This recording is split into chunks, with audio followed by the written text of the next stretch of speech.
अथ श्री साई सच्चरित्र अध्याय 7। श्री साई बाबा की प्रकृति, उनकी योगिक क्रियाएं, उनकी सर्वव्यापकता, कुष्ठ रोगी की सेवा, खापड़े के पुत्र को प्लेग, पंढरपुर गमन, अद्भुत अवतार। श्री साई बाबा का समस्त योगिक क्रियाओं में पारंगत थे। 6 प्रकार की क्रियाएं के तो वो पूर्ण ज्ञाता थे। 6 क्रियाएं जिनमें धोती 1-3 चौड़े व 22 1-2 लंबे कपड़े के भीगे हुए टुकड़े से पेट को स्वच्छ करना, खंड योग्य अर्थात अपने शरीर के अवयवों को पृथक पृथक कर उन्हें पूर्ण पूर्वतः जोड़ना, और समाधि आदि भी सम्मिलित दिए। यदि कहा जाए तो कि वो हिंदू थे या आकृति से यवन से प्रतीत होते थे, कोई भी यह निश्चयपूर्वक नहीं कह सकता था कि वे हिंदू थे या यवन। वे हिंदुओं को रामनवमी उत्सव यथाविधि मनाते थे और साथ ही मुसलमानों को चंद्रोत्सव की वे उत्सव में दंगलों को प्रोत्साहन तथा विजेताओं को पर्याप्त पुरस्कार देते थे। गोकुल अष्टमी को वो गोपाल काला उत्सव भी बड़ा धूमधाम से मनाते थे। ईद के दिन वे मुसलमानों को मस्जिद में नमाज पढ़ने के लिए आमंत्रित किया करते थे। एक समय मुहर्रम के अवसर पर मुसलमानों ने मस्जिद में ताजिए बनाए थे तथा कुछ दिन वहां रखकर फिर जुलूस बनाकर गांव से निकालने का कार्यक्रम रचा। श्री साई बाबा ने केवल 4 दिन ताजियों को वहां रखने दिया और बिना किसी राग द्वेष के 5वें दिन वहां से हटवा दिया। यदि कहे कि वे यवन थे तो उनके कान में हिंदुओं की रीति के अनुसार छिदे हुए थे, और यदि कहे कि वो हिंदू थे तो सुनता करके वे पक्ष में थे। नाना साहेब चांदरकर, जिन्होंने उनके बहुत समीप से देखा था, उन्होंने बतलाया कि उनकी सुन्नत नहीं हुई थी। साई लीला पत्रिका श्री BV देव द्वारा लिखित शीर्षक बाबा यवन की हिंदू, पृष्ठ 562 देखो। यदि कोई उन्हें हिंदू घोषित करे तो सदा मस्जिद में निवास करते थे, और यदि यवन कहे तो सदा वहाँ धूनी प्रज्वलित रखते थे तथा अन्य कर्म जो कि इस्लाम धर्म के विरुद्ध है, जैसे चक्की पीसना, शंख तथा घंटादान, होम आदि कर्म करना, अन्नदान और अर्ध द्वारा पूजन आदि सदैव वहाँ चलते रहते थे। यदि कोई कहे कि वे यवन थे तो कुलीनी ब्राह्मण और अग्निहोत्री भी अपने नियमों का उल्लंघन कर सदा उनको साष्टांग नमस्कार किया करते थे। जो उनके स्वदेश का पता लगाने गए, उन्हें अपना प्रश्न ही विस्मृत हो गया और वे उनके दर्शनार्थ से मोहित हो गए। अस्तु इसका निर्णय कोई न कर सका कि यथार्थ में साई बाबा हिंदू थे या यवन। इसमें आश्चर्य ही क्या है। जो यहाँ है इंद्रियजन्य सुखों को तिलांजलि देकर ईश्वर की शरण में आ जाता है तथा जब उसे ईश्वर के साथ अभिन्नता प्राप्त हो जाती है तब उसकी कोई जाति पाति नहीं रहती। इसी कोटि में श्री साई बाबा थे। वे जातियों और प्राणियों में किंचित मात्र भी भेदभाव नहीं रखते थे।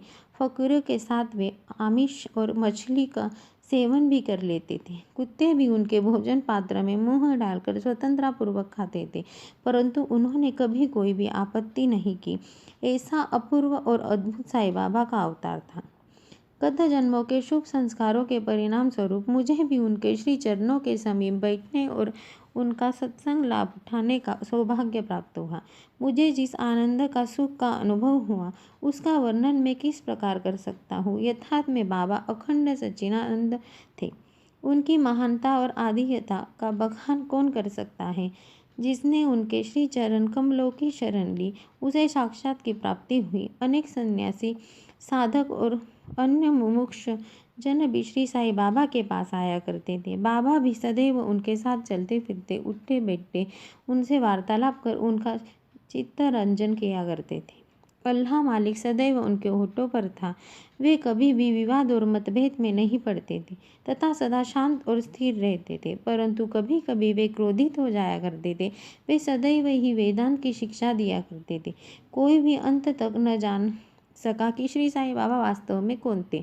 अमीर और गरीब दोनों उनके लिए एक समान थे।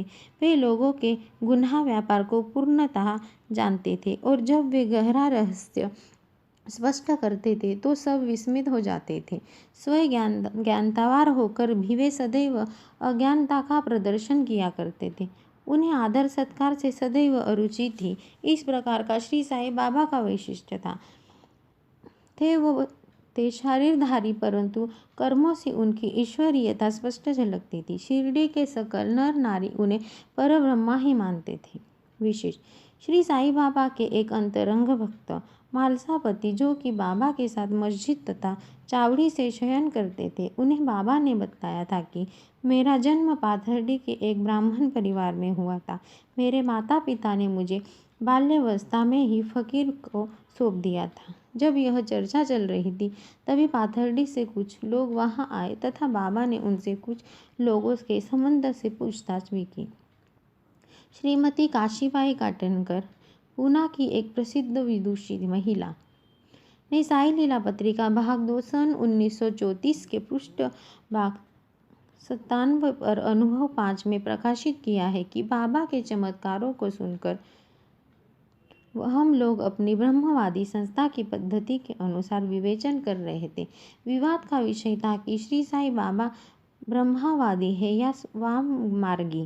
कालांतर में जब मैं शिरडी को गई तो मुझे इस संबंध में अनेक विचार आ रहे थे। जैसे कि मैंने मस्जिद सीढ़ियों पर पैर रखा कि बाबा उठकर सामने आ गए और अपने हृदय की ओर संकेत कर मेरी ओर घूरते हुए क्रोधित हो बोले, यह ब्राह्मण है, शुद्ध ब्राह्मण।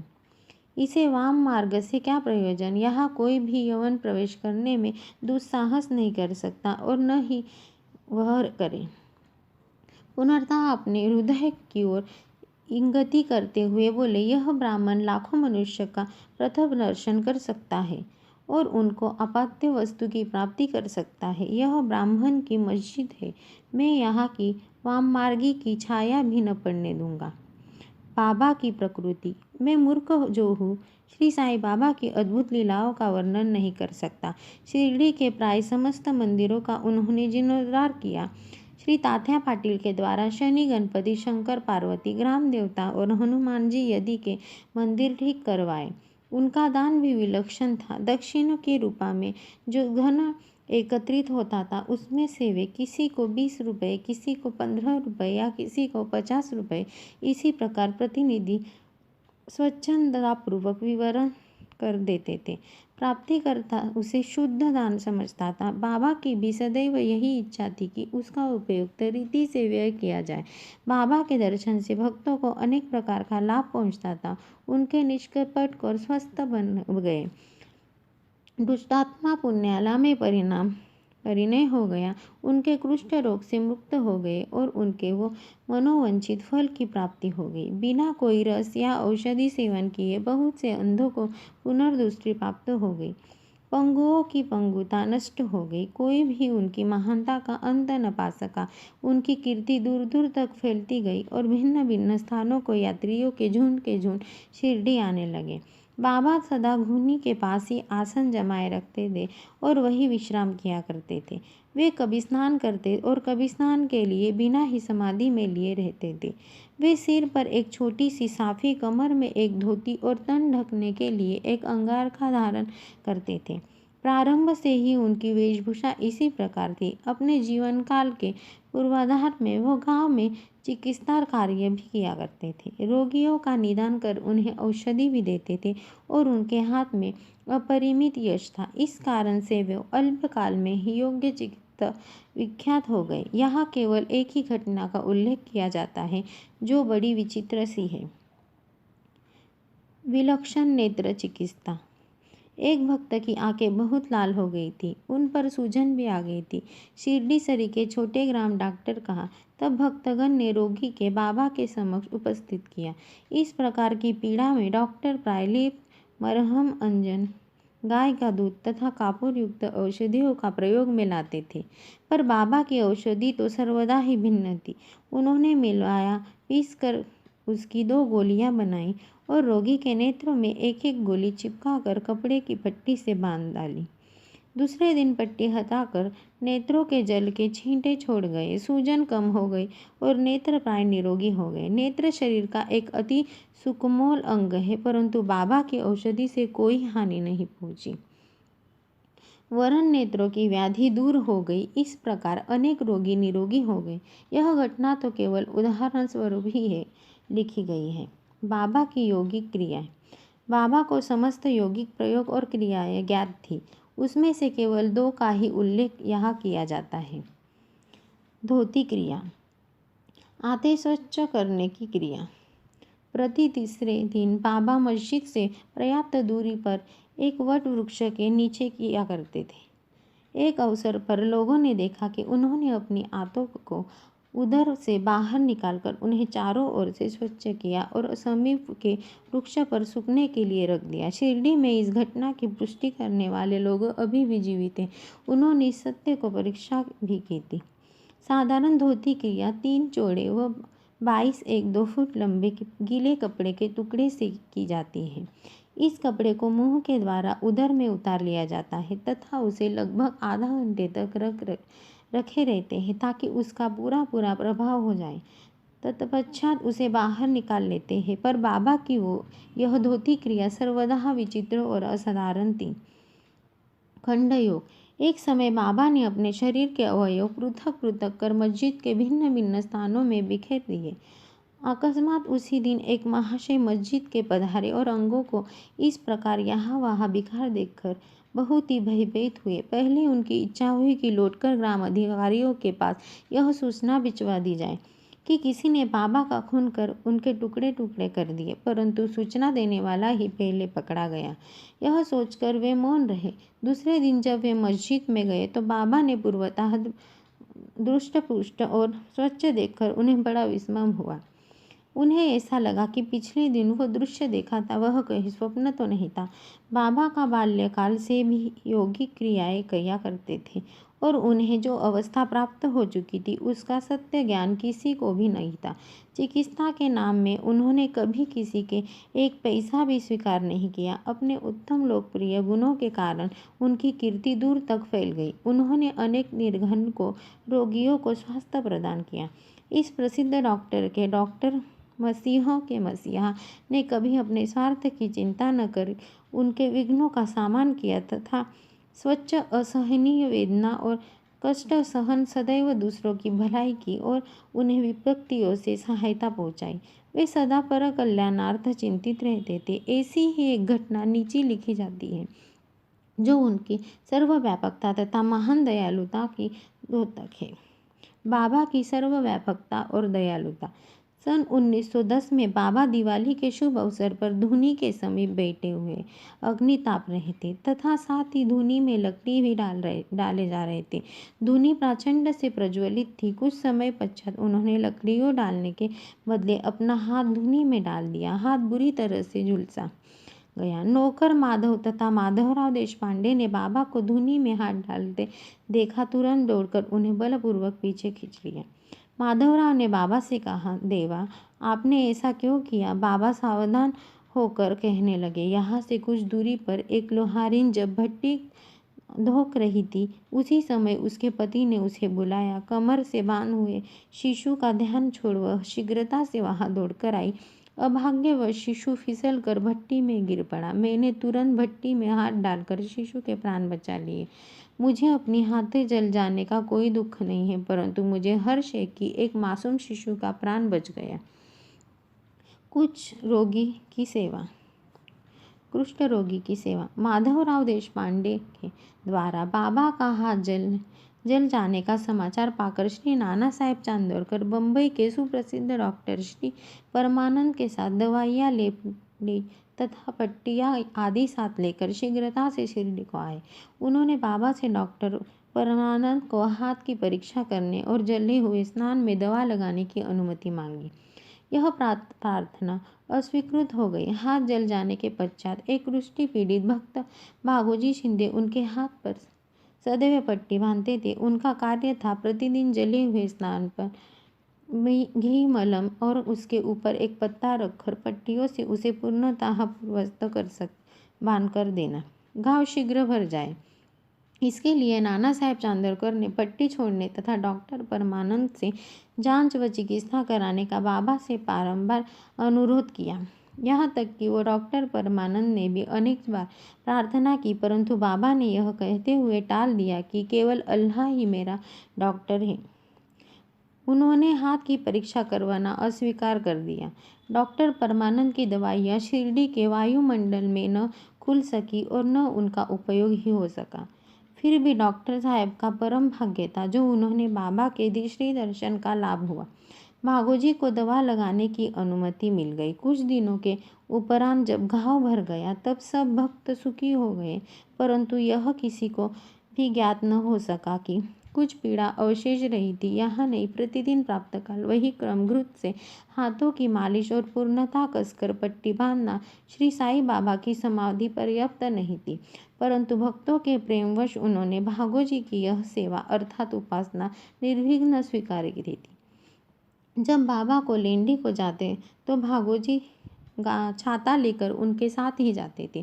प्रतिदिन प्रातःकाल जब बाबा धुनी के पास आसन पर विराजते थे तब भागोजी वहां पहले से ही उपस्थित रहकर अपना कार्य प्रारंभ कर देते थे। भागोजी ने पिछले जन्म में अनेक पाप कर्म किए थे, इस कारण वे कुष्ठ रोग से पीड़ित थे। उनकी उंगलियां गल चुकी थी और शरीर भी व्याधि से भरा हुआ था, जिससे दुर्गंध भी आती थी। यद्यपि बाह्य दृष्टि से भी दुर्भागी प्रतीत होते थे, परंतु बाबा का प्रधान सेवक होने के नाते यथार्थ में वही अधिक भाग्यशाली तथा सुखी थे। उन्होंने बाबा के सानिध्य का पूर्ण लाभ प्राप्त हुआ। बालक खापड़े को प्लेग। अब मैं बाबा की एक दूसरी अद्भुत लीला का वर्णन करूंगा। श्रीमती खापर्डे अमरावती के श्री दादा साहेब खापर्डे की धर्मपत्नी अपने छोटे पुत्र के साथ कई दिनों से शिरडी में थी। पुत्र तीव्र ज्वर में पीड़ित था। पश्चात उसे प्लेग की गिल्टी गांठ भी निकल आई।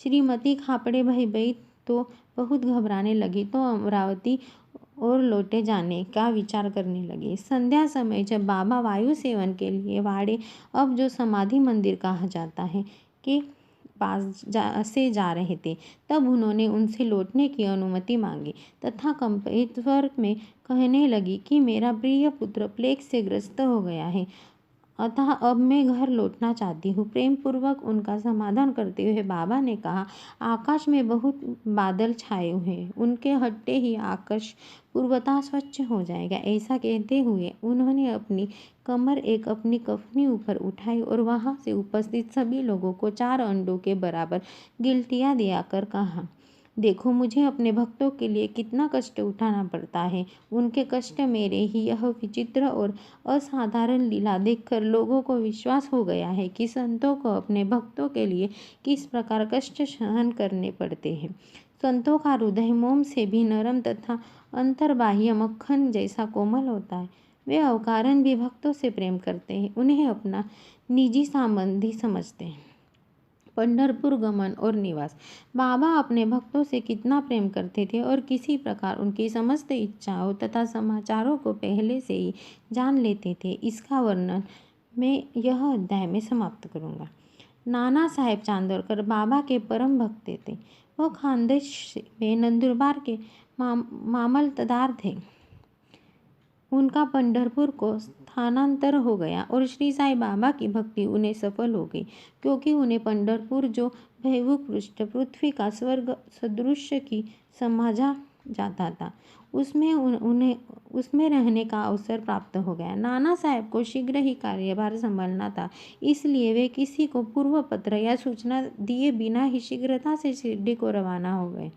वे अपने पंढरपुर शिरडी में अचानक ही पहुंचकर अपने विठोबा बाबा को नमस्कार कर फिर आगे प्रस्थान करना चाहते थे। नाना साहेब के आगमन की किसी को भी सूचना न थी, परंतु बाबा ने छिपा था।